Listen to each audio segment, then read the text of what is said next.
माननीय पूर्वतन मुख्यमंत्री नवीन पट्टनायक जेनटा आम बीजेडी दल आम सुप्रीमो देह चेकअप लगी दिल्ली बम्बई जाकि हस्पिटाल जाइछन। तो तेणुक समस्ते जिते जानला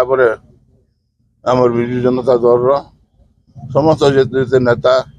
एवं साधारण कर्मी एवं साधारण जनता कहीं दीर्घ 24 वर्ष धरिक सारा ओडिशा रे माननीय मुख्यमंत्री पूर्वतन जेन लोक सेवा कर आज मंदिर आरंभ कर मस्जिद स्कूल कॉलेज आरंभ कर आज सब क्षेत्र में उन्नतिमूलक योजना से कर। तो जिते देह चेकअप लगी से बॉम्बे गले